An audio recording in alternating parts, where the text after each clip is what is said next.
Hello student, good morning. Today I'm going to discuss the synthesis of haloalkane. अभी इस portion में और इस लेक्चर में और दो से तीन प्रोसेस बताने से हैलोएल्केन का जो सिंथेसिस का जो सीरीज चल रहा था तो वो ख़त्म हो जाएगा। तो आज हम ये जो रिमेनिंग तीन प्रोसेस है इसके बारे में हम बताएंगे। लास्ट मेरा लेक्चर था लेक्चर नंबर 3, ये है लेक्चर नंबर 4। लेक्चर नंबर 4 में हैलोएल्केन का जो सिंथेसिस प्रोसेस है वो फिनिश होगा। तो जो बाकी तीन प्रोसेस है उसको हम डिस्कस करेंगे। तो आज पहला पॉइंट में हम बताएंगे कि हैलोएल्केन फ्रॉम एल्कीन। एल्कीन मतलब क्या है? एल्कीन मतलब एक ऐसा हाइड्रोकार्बन जिसमें डबल बॉन्ड है। तो जब हम डबल बॉन्डेड हाइड्रोकार्बन के बारे में बताते हैं सबसे पहले जिसका नाम आता है that is ethene, CH2 double bond CH2, इसका नाम आ जाता है।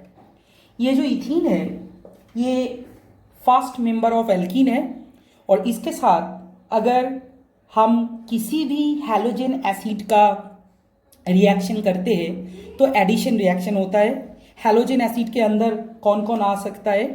You can take HCl, you can take H beer और you can take HI। कोई भी हैलोजन एसिड तुम लेके एल्कीन के साथ रिएक्शन कर सकते हो तो वो रिएक्शन एडिशन रिएक्शन होगा and finally we will get haloalkane. So इस रिएक्शन में मैंने पहले चूज किया इथीन। इस इथीन के साथ दिस इज सिंपली इथीन, ठीक है, ये एल्कीन है। इसके साथ मैं रिएक्शन करने वाला हूं HI का टू फॉर्म आयोडोइथेन। तो प्रोडक्ट में मिलेगा CH3 CH2 एंड I, आयोडोइथेन। तो ये बात है कि ये जो रिएक्शन है इसमें इस डबल बॉन्ड को हटा के एक कार्बन के साथ हाइड्रोजन और इस कार्बन के साथ आयोडीन मैंने अटैच किया। तुम लोग ये भी बोल सकते हो कि सर हम लोग आयोडीन लेफ्ट साइड में डालेंगे, हाइड्रोजन को राइट साइड में डालेंगे तो भी प्रोडक्ट CH3 CH2I होगा। अभी बात है कि ये जो रिएक्शन है ये reaction is very simple for symmetrical alkene. Symmetrical alkene क्या होता है? जब हम इसको ड्रॉ करते हैं CH2C double bonded CH2C double bonded CH2, तो तुम लोग देख सकते हो कि इस डबल बॉन्ड के दो साइड में, ठीक है, ये जिसको मैंने सर्किल किया ये दो साइड में सेम यूनिट प्रेजेंट है CH2 तो इसीलिए इसको कहते हैं सिमेट्रिकल एल्कीन। सिमेट्रिकल एल्कीन में जब हम कोई हैलोजन एसिड ऐड करते हैं या कोई भी पोलर कंपाउंड ऐड करते हैं तो there will be no problem during the course of addition reaction. लेकिन अभी जो बात है हम बताएंगे वो है अनसिमेट्रिकल एल्कीन में क्या होता है। Suppose we are taking unsymmetrical alkene. Unsymmetrical alkene का सबसे पहले जो एग्जांपल आता है that is propene, CH3 CH double bonded CH2। यह अनसिमेट्रिकल एल्कीन का सबसे बड़ा एग्जांपल है क्योंकि ये डबल बॉन्ड है। मेरा पेन का जो पॉइंट है उसको फॉलो करो। ये जो डबल बॉन्ड है इसका जो राइट साइड है इसमें CH2 है लेकिन लेफ्ट साइड में CH3 CH है, मतलब डबल बॉन्ड का दो साइड टोटली डिफरेंट है। That's why it is called unsymmetrical alkene. Suppose मैं इस अनसिमेट्रिकल एल्कीन के साथ HBr का रिएक्शन में कर रहा हूं। इन बिटवीन में तुम लोगों को बताना चाहता हूं ये जो रिएक्शन में बता रहा हूं ये ऑलरेडी क्लास 11 में हो चुका है, ठीक है। तो इसको मैं सिर्फ क्लास 12 में हैलोएल्केन चैप्टर में इसका एप्लीकेशन है इसीलिए मैं फिर से बता रहा हूं। तो ये देखो ये है unsymmetrical alkene CH3 CH double bond CH2, उसके साथ मैंने HBr का रिएक्शन कर रहा हूं। तो जब हम HBr का रिएक्शन करेंगे ना तो ये रिएक्शन में प्रोडक्ट जो होगा it should be CH3 CH, इसके मिडिल में से ब्रोमीन आ जाएगा और हाइड्रोजन राइट साइड का जो कार्बन है उसके साथ अटैच्ड होगा। This is a very simple process. Right side का कार्बन के साथ हाइड्रोजन अटैच्ड होगा और ब्रोमीन मिडिल में आएगा। अभी क्वेश्चन है कि सर ब्रोमीन ये जो मिडिल कार्बन इसमें आया, राइट साइड में क्यों नहीं आया? इसका आंसर हम बताएंगे with the help of Markovnikov rule. Markovnikov's rule. ये जो मार्कोनिकॉफ्स रूल है, ये रूल डिटरमाइन करते हैं, गवर्न करता है कि अनसिमेट्रिकल एल्कीन में अगर मैंने पोलर कंपाउंड ऐड किया, HBr is a polar compound क्योंकि इसका दो पोल है H plus and Br minus, तो उसमें ये जो नेगेटिव पार्ट है पोलर कंपाउंड का, दैट इज Br माइनस, ये नेगेटिव पार्ट उसी अनसैचुरेटेड कार्बन के साथ अटैच्ड होता है जिसके पास नंबर ऑफ हाइड्रोजन सबसे कम है। तो अभी बात है कि ये जो CH है और ये जो CH2 है, मिडिल का जो कार्बन है उसमें एक ही हाइड्रोजन है और राइट साइड का जो कार्बन है उसमें दो हाइड्रोजन है, तो डेफिनेटली मिडिल कार्बन में लेस नंबर ऑफ हाइड्रोजन है। तो ये HBr का जो नेगेटिव पार्ट है, ये HBr का नेगेटिव पार्ट सिंपली उसी कार्बन के साथ अटैच्ड होगा जिसका नंबर ऑफ हाइड्रोजन कम है, and that's why we are getting 2 bromopropane as a major product. 2 bromopropane as a major product. ठीक है, अभी बात है कि ये है मार्कोनिकॉफ रूल, बहुत ही इंपॉर्टेंट है, ये इंपॉर्टेंट है फॉर एंटायर 11 एंड 12। आगे जितना भी तुम लोग एग्जाम पे जाओगे, बोर्ड एग्जाम या जेई या नीट, और ये जेई नीट छोड़ के भी नेशनल लेवल में जो जो एग्जाम होता है या इंटरनेशनल लेवल में, तो इसका मार्कोनिकॉफ रूल बहुत ही इंपॉर्टेंट है, इसका एप्लीकेशन कुछ ना कुछ रहता है। अभी बात है, ये मार्कोनिकॉफ रूल है, मतलब कि ये दो रिएक्शन हम लोगों ने देखा, ये सिमेट्रिकल है। सिमेट्रिकल में मार्कोनिकॉफ रूल को एक्सप्लेन करने का कोई जरूरत नहीं है because both sides are same. But when we are talking about the unsymmetrical alkene, we should remember the negative part of the polar compound is going to attach to that unsaturated carbon which has less number of hydrogen, and according to this Markovnikov rule we are getting 2 bromopropane from propene and from the reaction between propene and HBr. This is all about Markovnikov rule. अभी बात है कि हमारे पास HCl, HBr, HI ये 3 halogen acids है जो Markovnikov rule में सबसे ज्यादा यूज होता है। तो इसका ऑर्डर ऑफ रिएक्टिविटी कैसा होगा? ये 3 हैलोजन एसिड के बीच में से सबसे ज्यादा रिएक्टिविटी किसका होगा? ये ऑर्डर हम बता रहे, reactivity of various halogen acid. ठीक है, तो सबसे ज्यादा रिएक्शन होगा HI, उसके बाद होगा HBr, उसके बाद होगा HCl। ठीक है, तो HI का रिएक्शन सबसे पहले होगा। According to the reactivity HI is the highly reactive, उसके बाद HBr आता है, उसके बाद HCl। This is all about the reactivity order. Halogen acid में, हाइड्रोजन आयोडाइड में एक्चुअली रिएक्शन में मुझे नेगेटिव पार्ट चाहिए, तो HI से क्या मिलेगा? I minus. ठीक है, HBr से मिलेगा Br माइनस एंड HCl से मिलेगा Cl माइनस।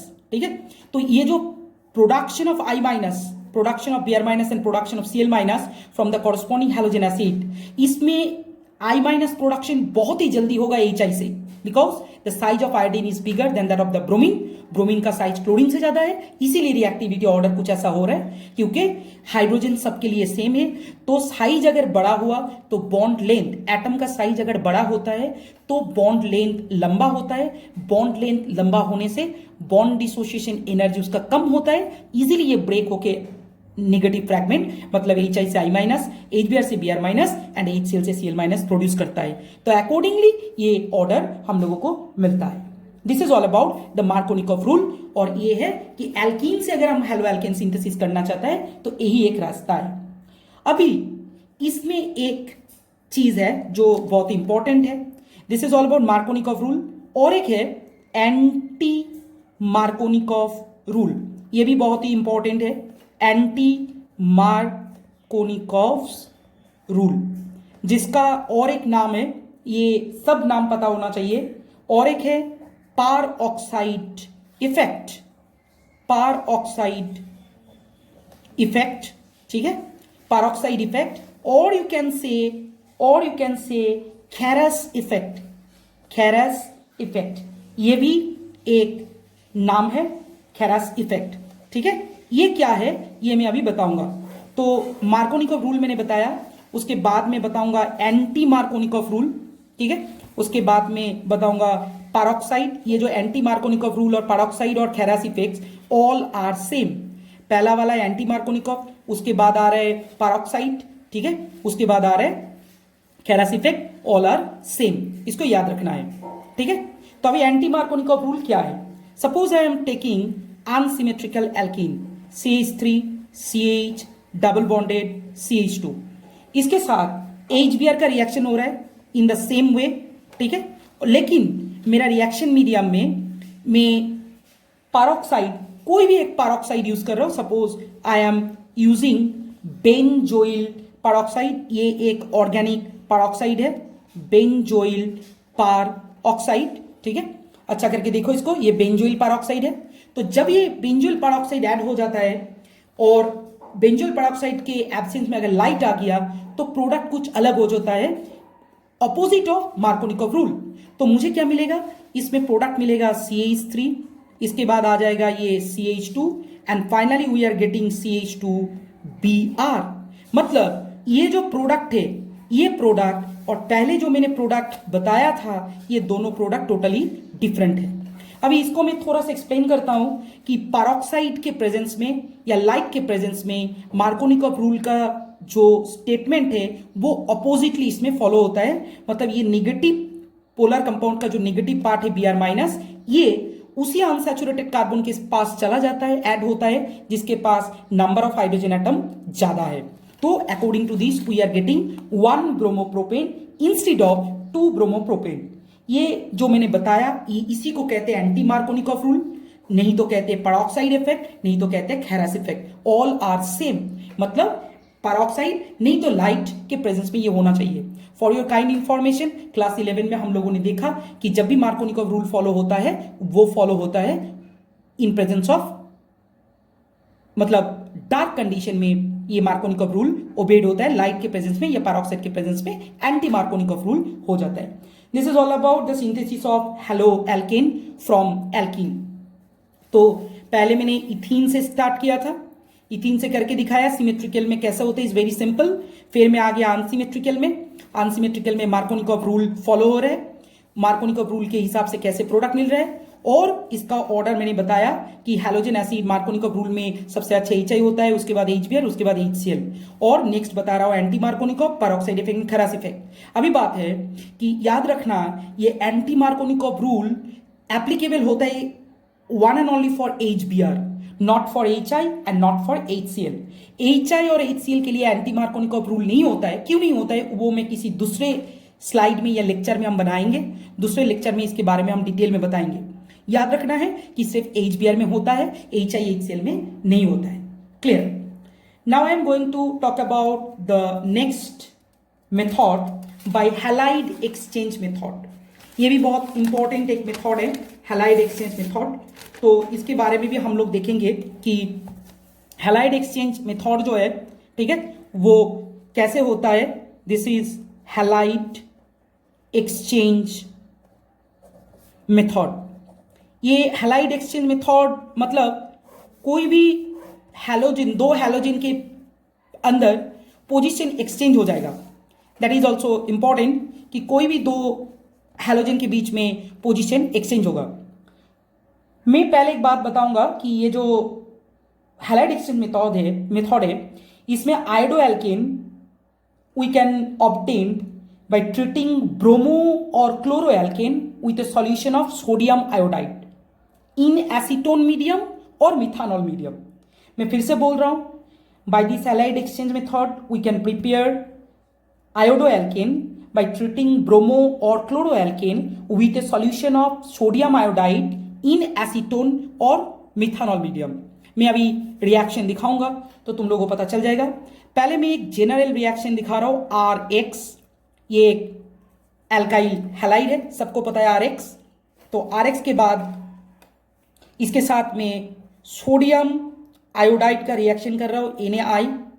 तो सोडियम आयोडाइड का जब रिएक्शन हो रहा है डेफिनेटली मुझे एसीटोन या मिथानॉल लेना है। मैंने एसीटोन चूज किया, फिर इसको रिफ्लक्स करना है। रिफ्लक्स एक प्रोसेस है, मेरा लेक्चर नंबर जो 2 है उसमें मैंने रिफ्लक्सिंग के बारे में डिटेल में बताया, एक बार उस लेक्चर को सुन लेना तो पता चल जाएगा व्हाट इज रिफ्लक्सिंग। तो एल्काइल हैलाइड और सोडियम आयोडाइड दोनों के बीच में रिएक्शन हो रहा है in presence of acetone and मैं इस सिस्टम को रिफ्लैक्स कर रहा हूं। तो इसमें एक से मुझे पता नहीं एक्स कौन सा हैलोजन है, लेकिन इसमें मुझे पता है कि ये आयोडाइड है। तो अभी जो प्रोडक्ट बनेगा ये हो जाएगा RI, मैंने पहले बताया था कि हम लोग आयोडो एल्केन बनाएंगे इस प्रोसेस से, प्लस NaX, ठीक है। ये जो X है NaX, ये मुझे बाय प्रोडक्ट मिला। याद रखना है कि ये जो X है ये X क्लोरीन नहीं तो ब्रोमीन हो सकता है, क्लोरीन नहीं तो ब्रोमीन हो सकता है। मैं फिर से बता रहा हूं ये एक जनरल रिएक्शन है हैलाइड एक्सचेंज मेथड का। ये मैंने पहले एल्काइल हैलाइड एक चूज किया, इसमें हैलोजन क्लोरीन या ब्रोमीन हो सकता है, और मैंने उसके साथ सोडियम आयोडाइड मिला के इन एसीटोन मीडियम टोटल सिस्टम को मैंने रिफ्लक्स किया, मुझे मिला एल्काइल आयोडाइड और आयोडोएल्केन अलॉन्ग विद सोडियम हैलाइड। इसमें याद रखना है कि इस प्रोसेस से हम लोग आयोडोएल्केन बनाएंगे। Now I am taking a particular example, suppose I am talking about CH3CH2 B R ethyl bromide. इसके साथ मैं सेम रिएजेंट यूज कर रहा हूं sodium iodide in presence of acetone, in presence of acetone system को reflux करना पड़ेगा। तो finally what we are getting CH3CH2I plus NaBr is a very simple reaction. हम देख सकते हैं कि आयोडीन इस ब्रोमीन के प्लेस में आ रहा है, आयोडीन ब्रोमीन के प्लेस में आ रहा है, और ये जो ब्रोमीन है ये ब्रोमीन आयोडीन के प्लेस में जा रहा है, ठीक है। That is why we are saying exchange reaction, exchange हो रहा है। तो फिर देखिए इसमें ब्रोमीन के प्लेस में आयोडीन और आयोडीन के प्लेस में ब्रोमीन। तो ये जो रिएक्शन है इसका एक नेम है, इस रिएक्शन का नाम है फिंकेल्स्टेन रिएक्शन। क्या reaction? Finkel, FINKELSTEIN, Finkelstein reaction. ये बहुत ही एक इंपॉर्टेंट नेम रिएक्शन है फिंकेल्स्टेन रिएक्शन। ये फिंकेल्स्टेन रिएक्शन कॉम्पिटिटिव में भी इसका क्वेश्चन आता है। तो this is all about Finkelstein reaction. ये एक नेम रिएक्शन है। एल्काइल हैलाइड, हैलाइड में ब्रोमीन क्लोरीन, उसके साथ सोडियम आयोडाइड का रिएक्शन होगा इन प्रेजेंस ऑफ